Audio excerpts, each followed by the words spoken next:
Sœurs et frères dans le Christ, bonjour et bienvenue à cette méditation en ce lundi de la deuxième semaine du temps ordinaire. La mesure dont vous vous servez pour les autres servira de mesure aussi pour vous. Cette parole que nous écoutons aujourd'hui peut être calquée d'une certaine manière sur la situation économique, sur la situation politique même que nous vivons aujourd'hui au niveau mondial, surtout avec la question de l'Ukraine par rapport à l'Europe.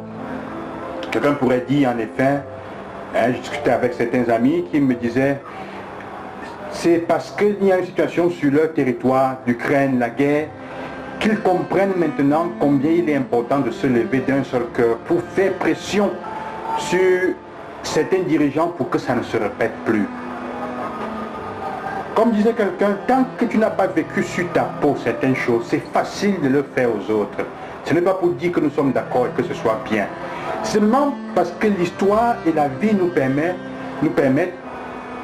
de prendre acte et d'être sages dans ce que nous faisons.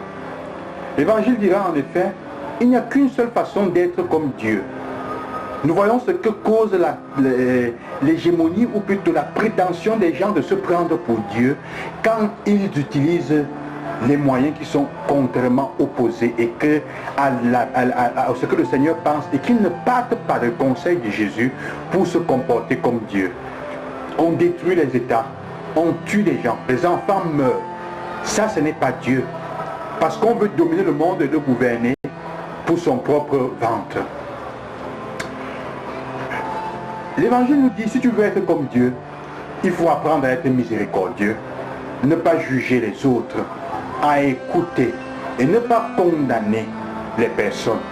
Pardonne et surtout donne, offrir.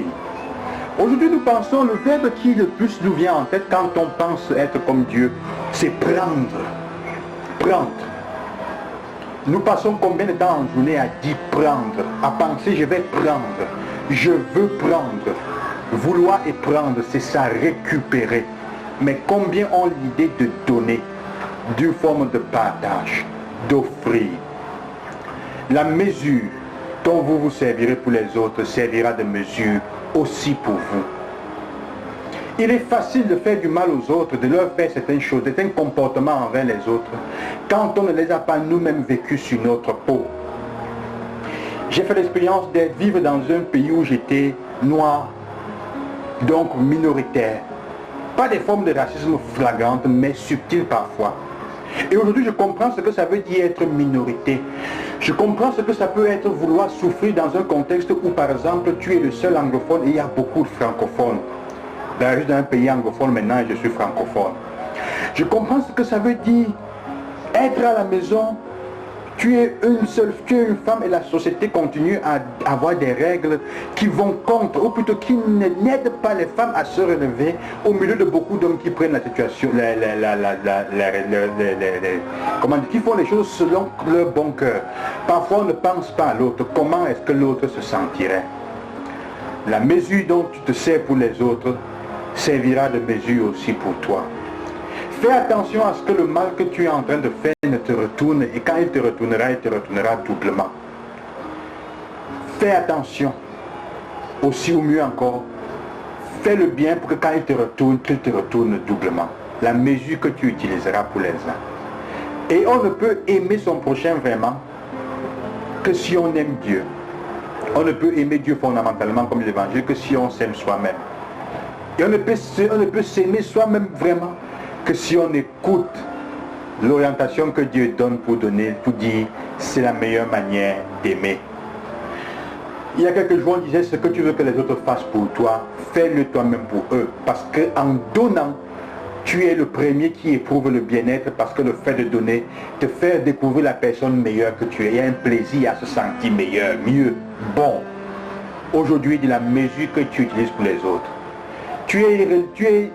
Est-ce que tu es le genre de personne qui est indulgente pour elle-même, qui est miséricordieuse envers elle-même et elle est dure avec les autres parce qu'elle ne sait pas écouter, se mettre à la place, elle n'a pas vécu ce que les autres ont vécu.